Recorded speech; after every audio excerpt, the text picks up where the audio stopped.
Yes, good morning. I am George Wenner and I am here at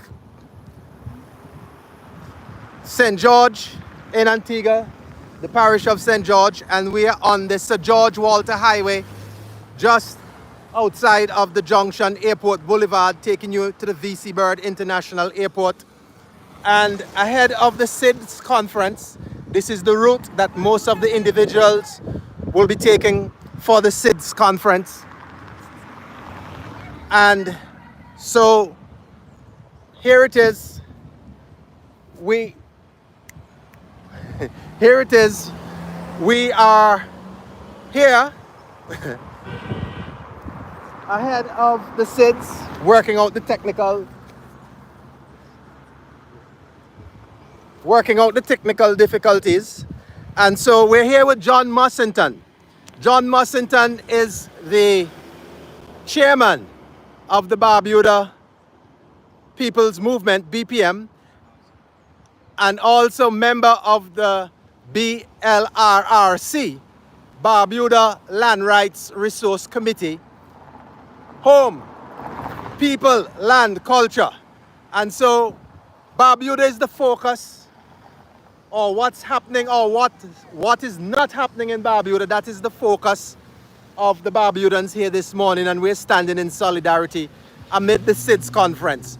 Mr. Mussington, can you outline for the people what are the concerns of the Barbudans on the ground in Codrington, over in the Sister Isle? What is the plight of the Barbudans? Well, most importantly, Barbuda right now is there in the midst of a SIDS conference, small island and developing states. And it's all about climate change, and it's all about the risk that we run. Now, we are here because we don't have any input in the decision-making process. And as we speak, Barbuda is still reeling from the effects of the 2017 hurricane disaster. And the worst disaster following that, which is the non-recovery of the island, and persons decided that they're going to redevelop the island with regards to selling luxury real estate. In order to sell that real estate, they have to destroy our wetlands, and those wetlands are what protected us while we were able to come through that storm. So we are facing the worst disaster because since 2017, in spite of the SIDS and all the talk about resilience and what we need to do in this crisis, we have been made worse off because we are losing our wetlands. We are losing our protection because people decide that they're going to use that opportunity to sell luxury real estate. So we are being sacrificed in order for persons to make millions. So that is our problem here today. That's what we want to highlight. We need the entire SIDS community to understand what we're facing, because they too, in some of those territories, are facing the very same thing. SIDS cannot be serious unless we tackle the real issues.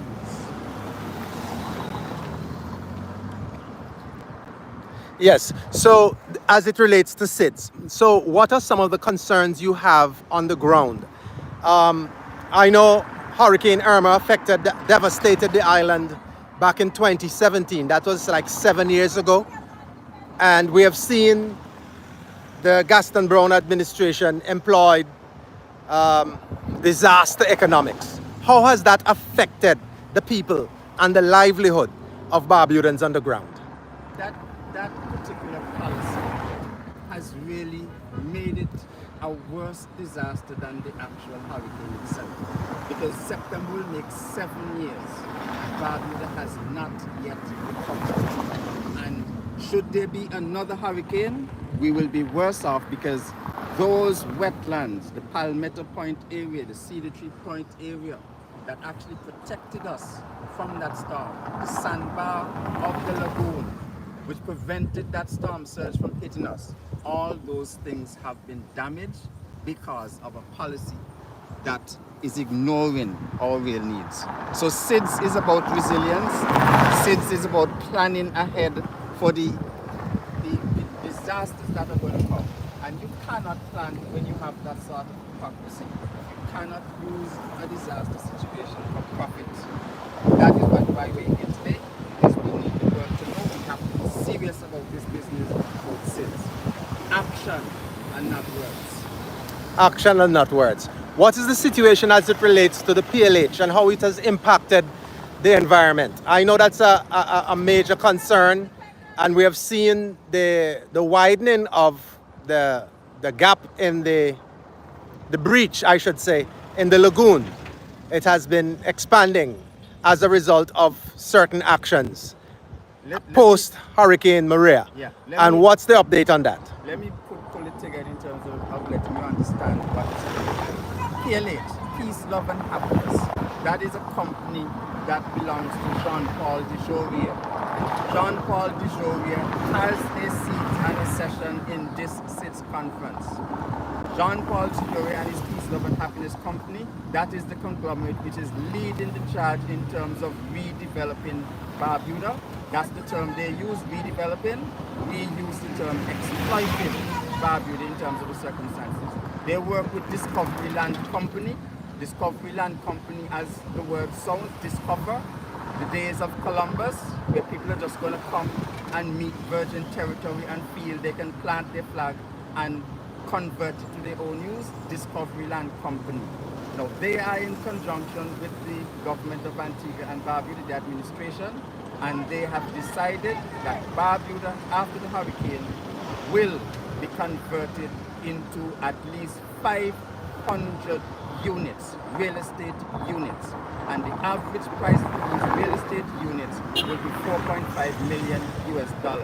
In order to get those units, they have to build an airport so that the millionaires can land on their private jets to go to their private enclave, and they also have to build golf courses. So that means to make way for that, we have to use our wetlands, our native vegetation, right in the heart of a Ramsar site and protected area.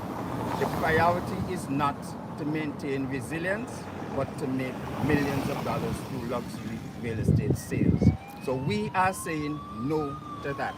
And how has that impacted the livelihood of the inhabitants of Barbuda? As we see the motorcade. This is the German delegation. Looks like the German flag. So the German delegation, they're on their way to the SIDS, the location of the SIDS conference. How has that impacted the livelihood of the Barbudans? Barbuda is a small community. It depends on the natural resources that we have. The lobster, the fish, the pump, the land space, so that you can do the type of agriculture that we know how best to do to survive under those circumstances. When you decide that you're going to convert all that to luxury real estate, we will lose our livelihoods. And not only our livelihood, because in order to facilitate that, the administration has taken the drastic and desperate step of deciding that they are going to divide up Barbuda in this adjudication process, where they're going to eliminate our communal land system and subdivide the land so that it can be sold. Now that is a necessary step if those 500 luxury units are going to be moving and the profits made. So what that is going to do, without our communal system, and I want people to understand, that communal system means every single Barbudan has equal access to the resources of Barbuda, which means that they have equal access to the means of making a living. It is the most progressive system in the world. More land space on this planet Earth is devoted to that common way of doing things than so when we lose that, it means we are losing our culture. And look at the sign. People, we are linked to our land, and that is the basis of our culture. When we lose that, there will be no more Barbuda. So in 2017, when our Prime Minister used that term deracinated, he knew from then what exactly he was planning. So would you say he was setting the foundation for this to come? And you mentioned the judicial system, and I think that is headed by our Deputy Governor General, Sir Claire Roberts, who is an attorney at law. a Casey. How has that been going on the ground? Has that incurred the ire of the citizens in Barbuda, the residents of Well, Barbuda? frankly, nobody's gonna sit down and allow themselves to be erased, to be wiped out, their culture to go. Okay? Nobody's gonna allow that. So when you ask what Barbudans have done, we will not be erased. And we will not stand idly by to let someone else decide to eliminate us for the benefit of big money. So we are fighting this. We are not going to allow it. We are going to use every means at our disposal, and we have already started the legal process in terms of challenging that unilateral and selfish decision and policy by the central government administration that they are going to change our land system in order to benefit people who wants to make millions out of selling real estate. We're hearing that this initiative by the government, this policy by the government to repeal the Barbuda Land Act and to have the sale of lands in Barbuda, it has benefited the Prime Minister and his extended family. Yes. And so can you elaborate on that? What has happened on the ground there? The irony of it is that we have an individual telling us that communal land is a myth. Yet, by marriage, his wife, who claims to be a Barbudan, he used that policy in 2016 to acquire a piece of land, the Dulcina lease. Now that Dulcina lease, I should give a little story. Barbuda, I think, was one of the first islands in this region where people put their money together to build a hotel, and that happened in the 1960s. That's the history of the Dulcina Hotel.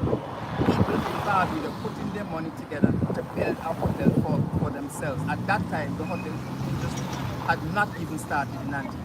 So that's the basis of that piece. And our Prime Minister, through his wife, used the common land system to acquire that lease.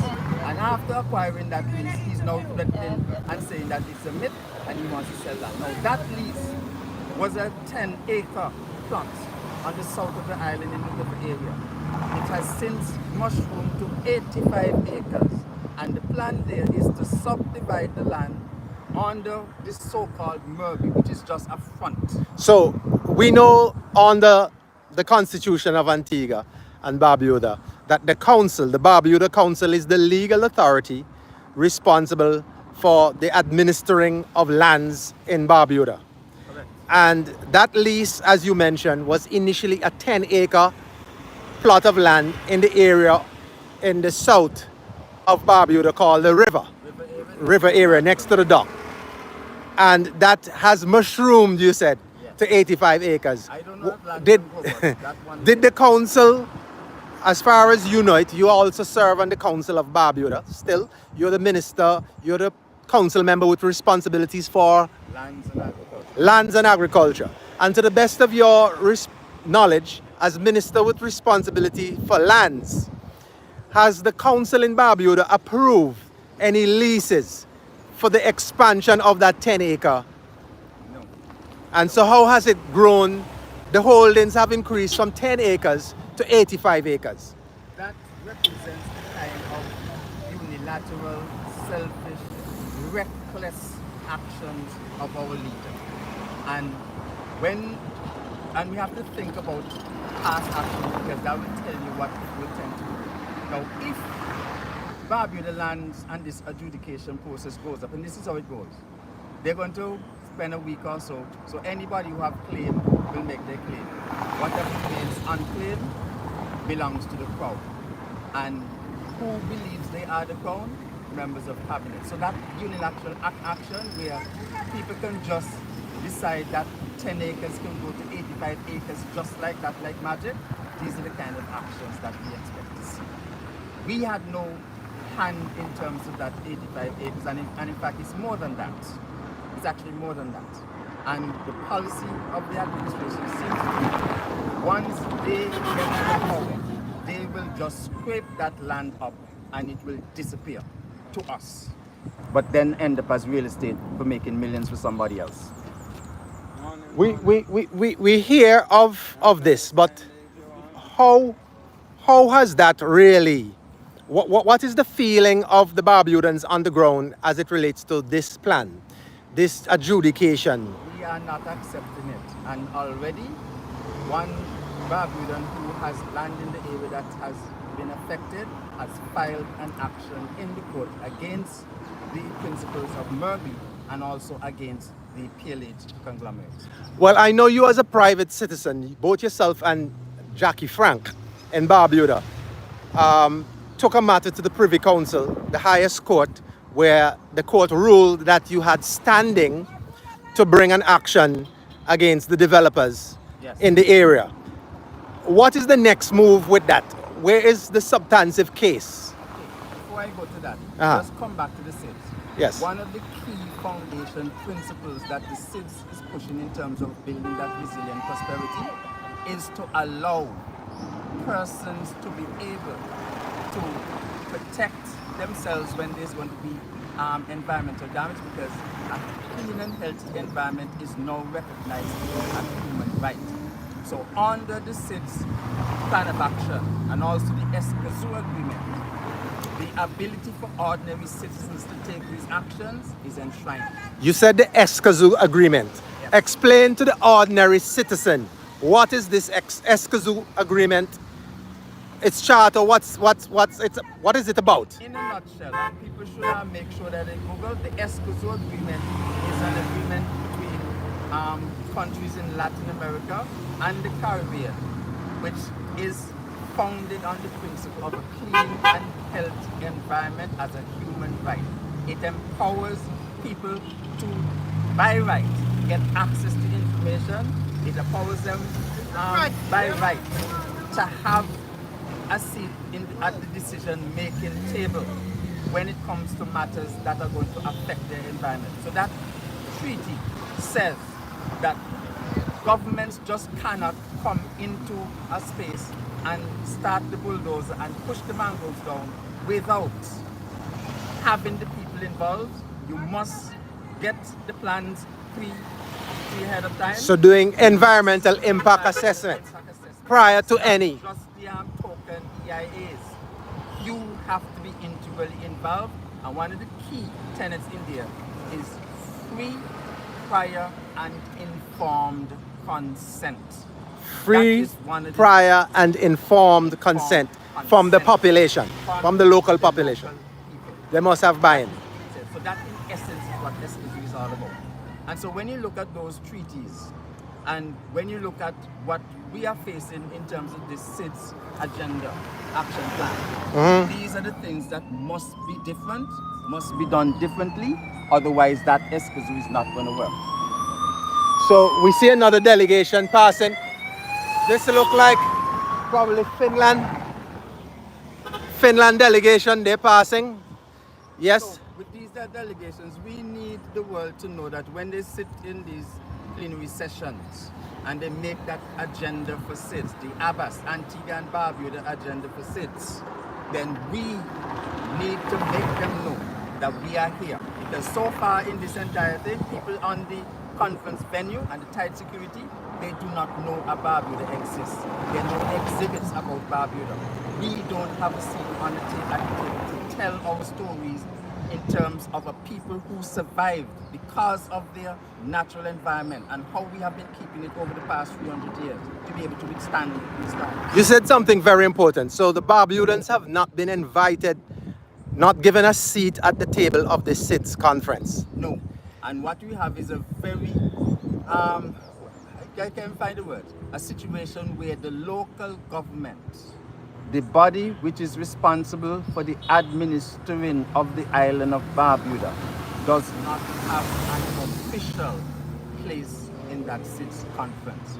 Members of council are there, but they had to go under the umbrella of NGOs operating in Barbuda. So imagine the administration of the island, the people responsible, the Barbuda Council, could not get in terms of the accreditation.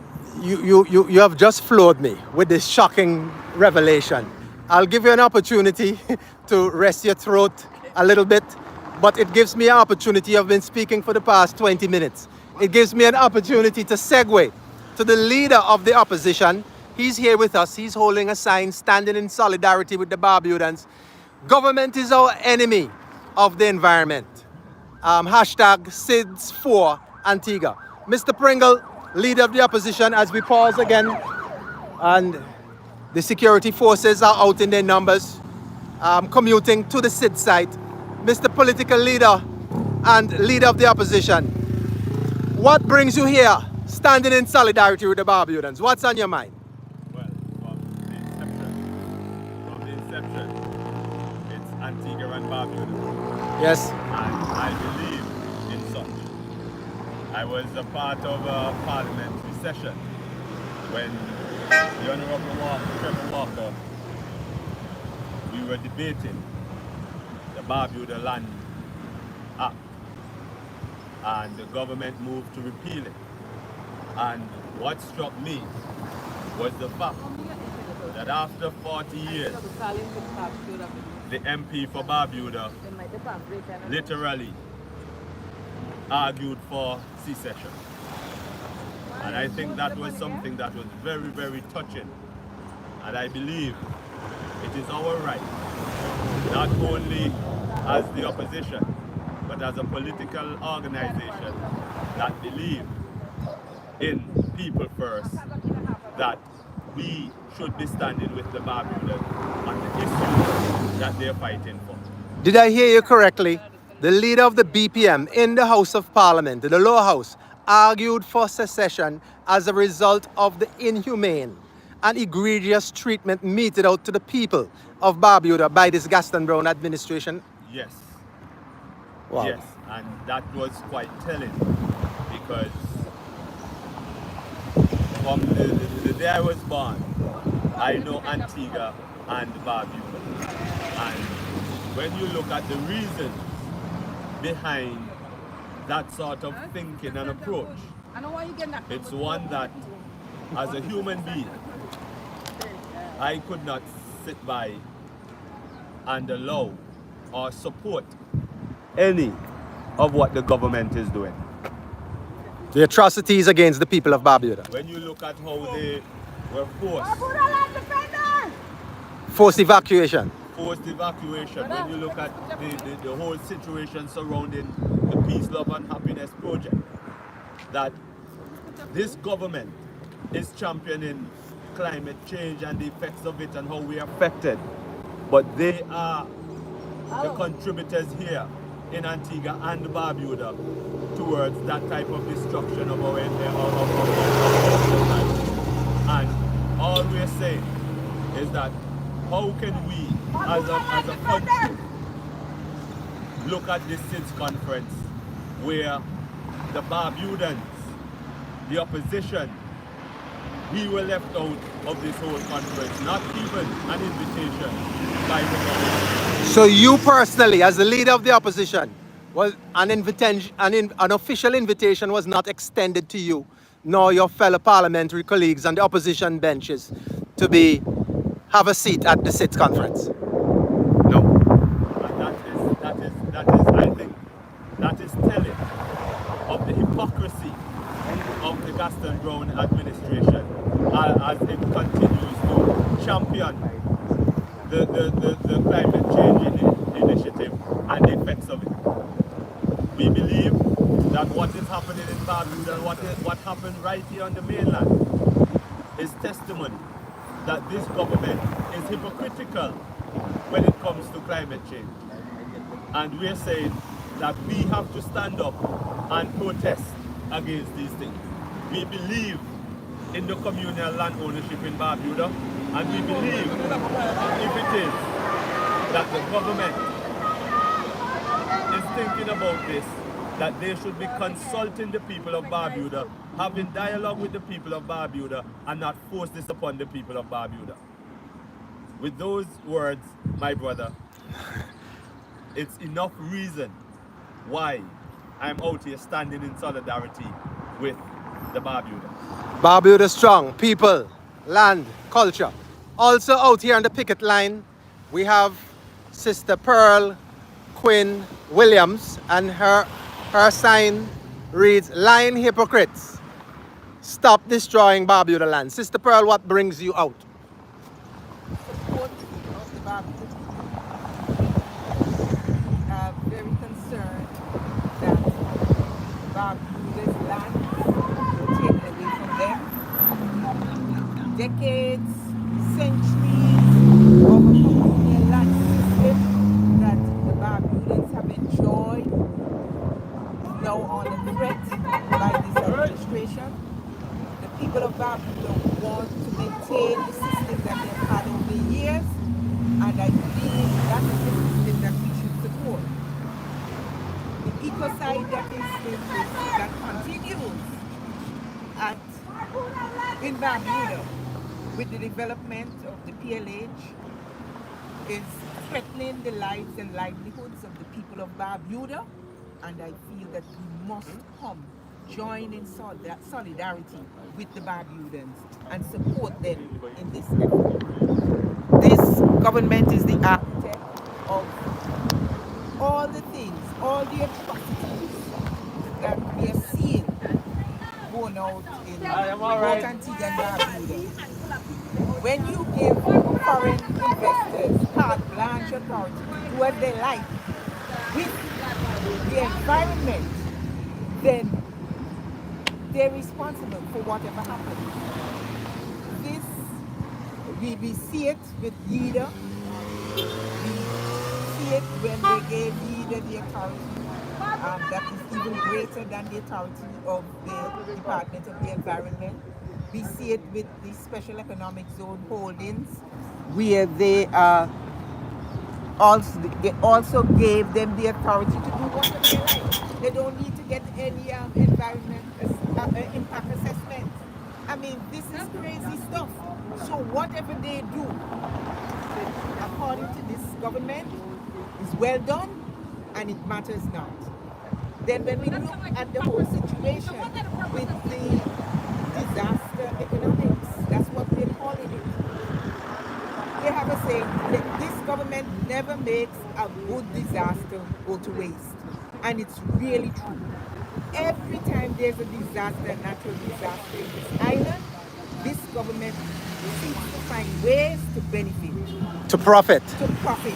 However, the trickle-down effect in that economic in that economic model, it doesn't reach the ordinary citizen of the country. Exactly. Look at what happened with the Steve Morgan situation, the $1 million, US $1 million. Up to now, Barbudans have not gotten that money. The money that was received from the Spanish people, the 500,000. So you're telling me those monies were designated for the benefit of the people of Barbuda. Right. And 7 years later, to date, those persons, the intended consignee, they have not received nor benefited from that donation. Exactly. And the government cannot account for those funds. That's what you're telling me? That's what I'm saying. This is not right. And I'm saying we must support the Barbuda people. This whole thing is just a hypocrisy as far as I'm concerned. A lot of talk going on over there, and they are the chief offenders.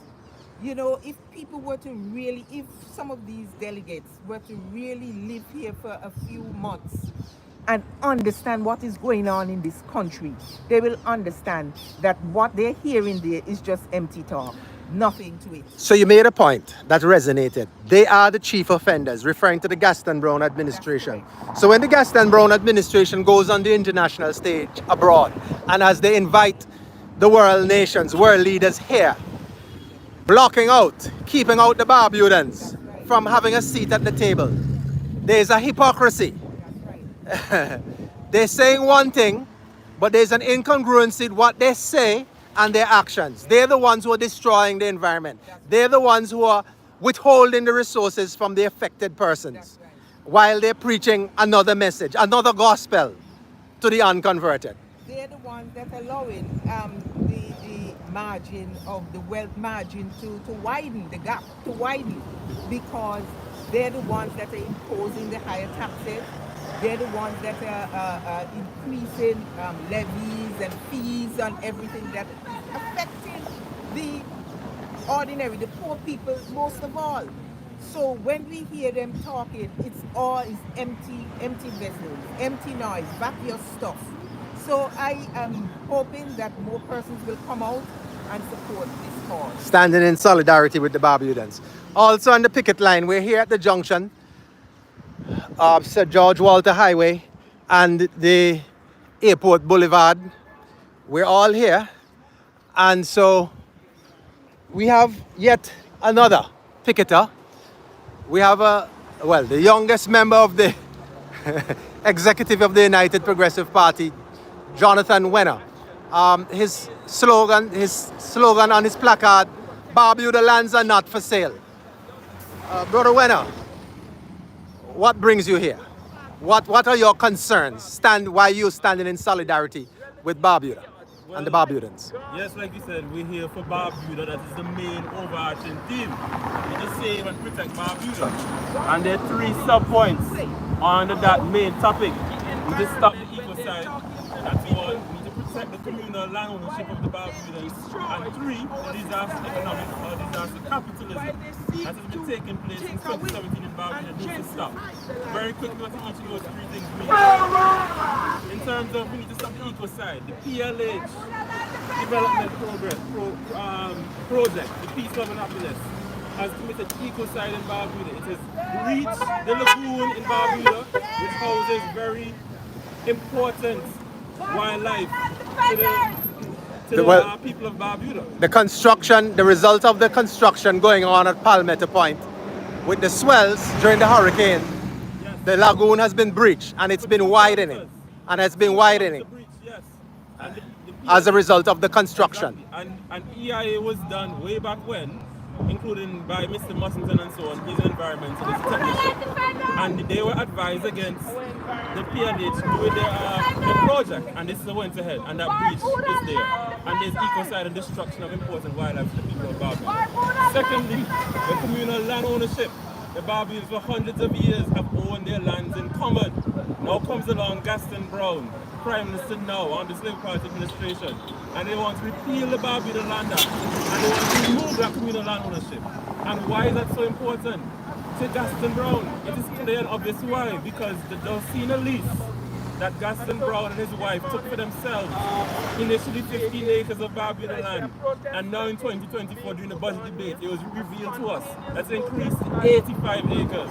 This personal land grabbing by the Gaston Brown administration, specifically him and his wife, cannot continue. And we must entrench the communal land ownership, the rights of the communal land ownership to the Barbudan people once the United Progressive Party gets back into government. And thirdly, this disaster economics by this Gaston Brown administration.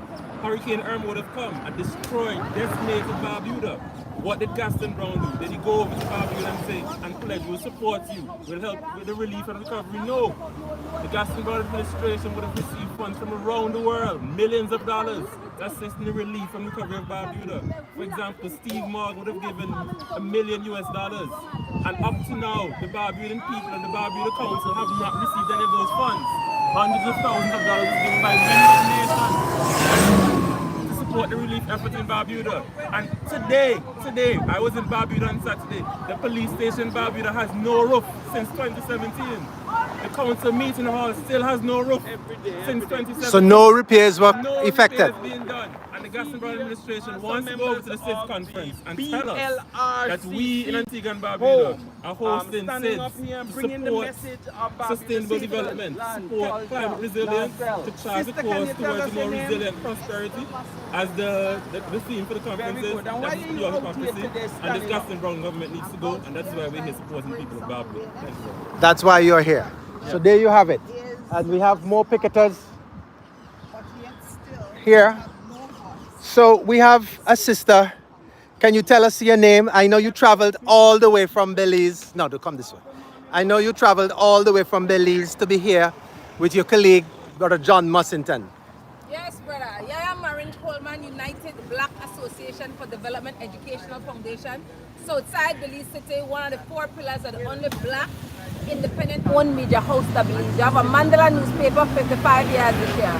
Prime Radio, 35 years this year. The organization I represent, 28 years this year. And XTV, 41 years this year. Black born in the region. We are the only English-speaking country from the landmass of Central America. I there because the people in the Barbuda, the Antigua and Barbuda, when I say the Caribbean, the majority African descendants specialize as black people.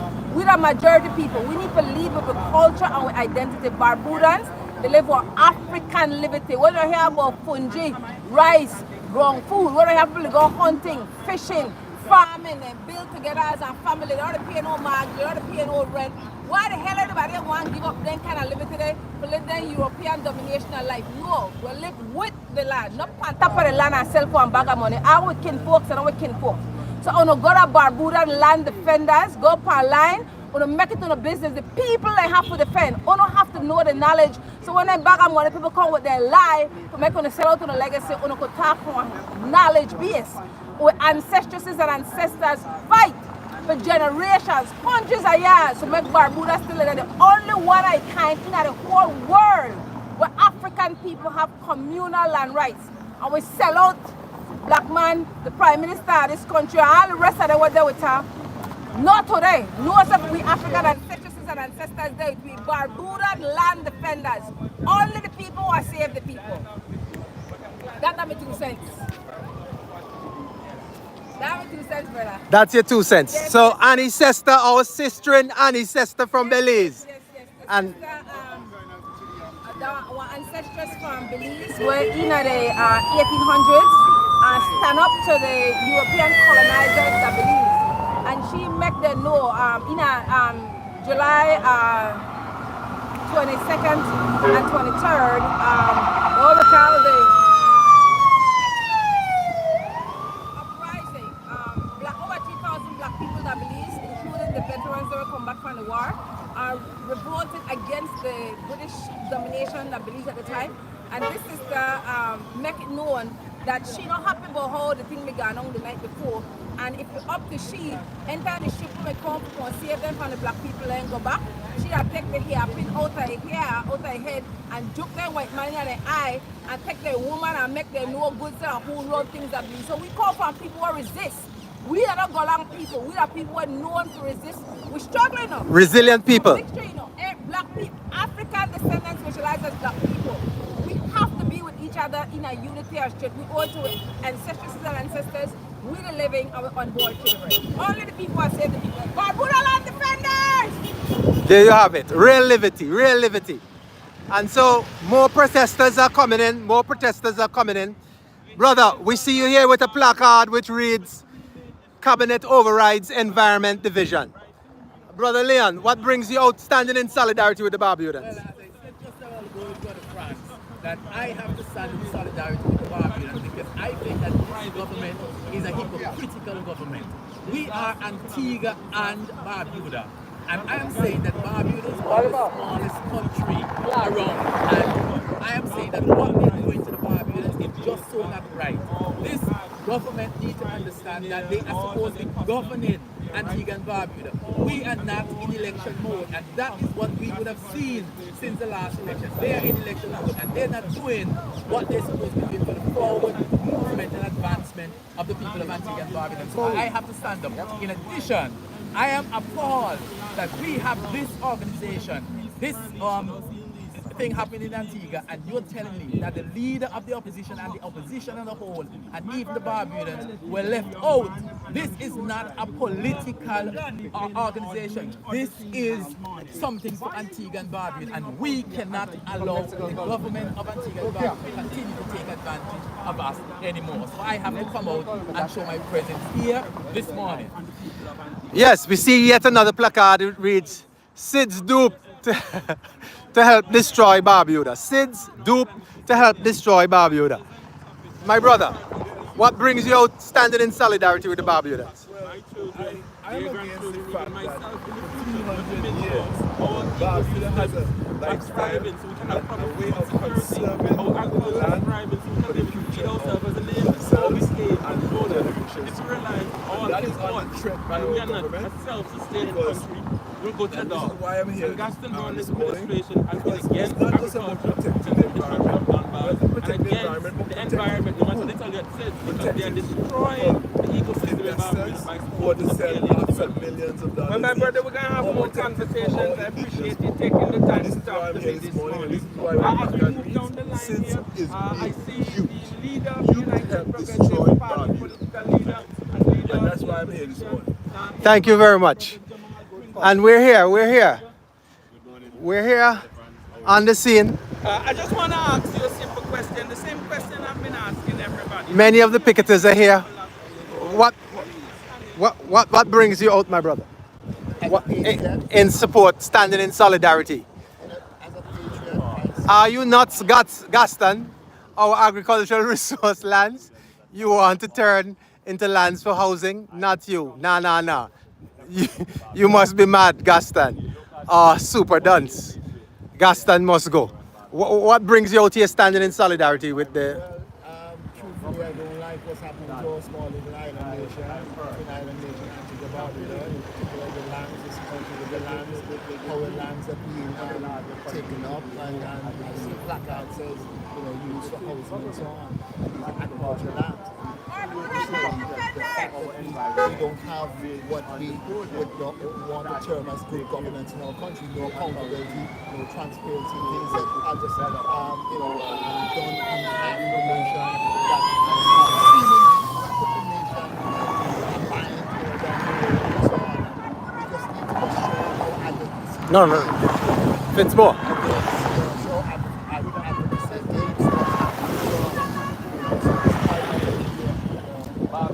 Thank you, my brother. So we see Senator Jonathan Joseph. Senator Jonathan Joseph, stop polluting fishery breeding grounds, environmental destruction. Why are you here standing in solidarity with the Barbudans, my good senator? I count it all joy. I count it as my duty and responsibility to stand in solidarity with the people of Barbuda. The environmental issues are real and we cannot deny it. Man's first occupation given by God was to take care of the environment. To dress the garden. Yes. Was given a garden. Yeah, that's right. And I find this administration to be rather hypocritical when it comes to environmental issues. Because here we are destroying our environment, our breeding ground for our fish, our wetland, protected wetland over in the sister island of Barbuda. And at the same time, we are reaching out to international organizations for financial grants when we aren't doing anything to protect the environment. The Barbudans, I salute them. And I call on all Antiguans and Barbudans to come out and to join in this solidarity protest with the Barbudans. Thank you, Senator Joseph. And we have other picketers. The warrior. He's here. Same information, delayed solution. Pickpocket government. Yes, we have yet another fighter, another warrior here standing in solidarity with the Barbudans. What brings you out this morning, my brother? Is our government just pickpocket the whole of the nation of Antigua and Barbuda. We need to get a solution from the government. Please, world, save us from this pickpocket government. That's all I'm calling for. Like, help! Antigua needs help. Save us from this pickpocket government. So as I make my way over into the roundabout, is a busy junction, a rather busy junction.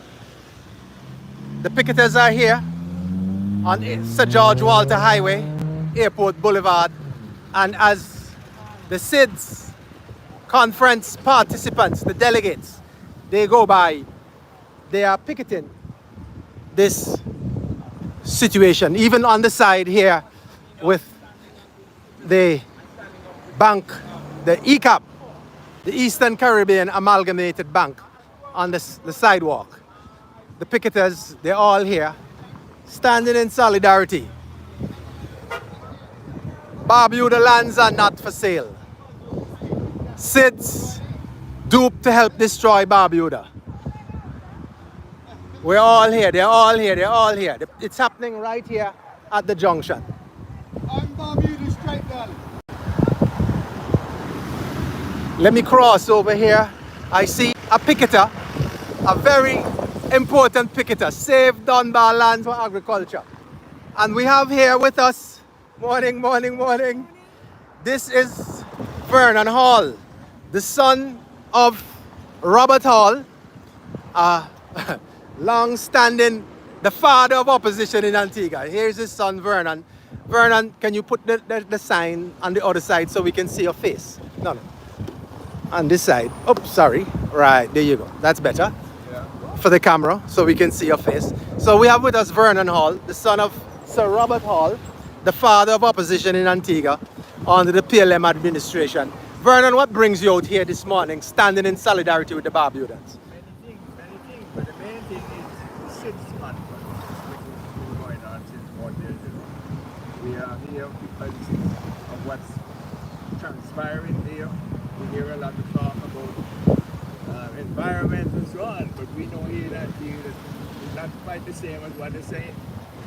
So we're here to show the people that come to SIDS the picture of what transpired in Antigua and the island. Really, we're concerned about the Barbuda and many things on the island of Antigua, namely Dunbar land, all these lands that the people of Antigua have been so long and failed as development. So we're concerned about that. You're concerned about that. Also here, Miss Hall, Yes, Yvonne Macmillan. Yvonne Macmillan, you're here. Same information, delayed solution. SIDS, same information, delayed solution. I like the acrostic. And what brings you out here standing in solidarity with the Barbudans? Well, I feel that these people have gone into Barbuda, and the reason they've gone into Barbuda to develop Barbuda, they're going to overdevelop it, and overdeveloping it is going to destroy the reason they went there in the first place. They went there for the beauty, the steam beauty of Barbuda, and the solitude. And when they take all these homes and build it there, they're going to destroy the pristine countryside, the beaches, because all of The it environment. will be on the beach. And little women that one day they're all going to drown. What they're doing is helping to promote the destruction of everything. So my suggestion is that I should be here to support Barbuda and all of us make love with our country, because they have stood up in the past like the decades of time. And we are hoping that they will stand firm. There you have it, Yvonne Macmillan. And we have others on the picket line. We have a sister standing strong. Integrity is not dishonesty. What brings you out, sis? Standing in solidarity with the Barbudans. Fight for Antigua and Barbuda. For fight for Barbuda. There's a beautiful people and they deserve better. I went there for months. It's a beautiful people. Are we going to fight for what they deserve? There you have it, short and sweet. We have yet another picketer. Save Barbuda from environmental destruction. That's the sign. Save Barbuda from environmental destruction. Oh, she's on a call at this time. So there you have it. George Wenner holding their feet to the fire, keeping them honest. We will continue to update you as we go.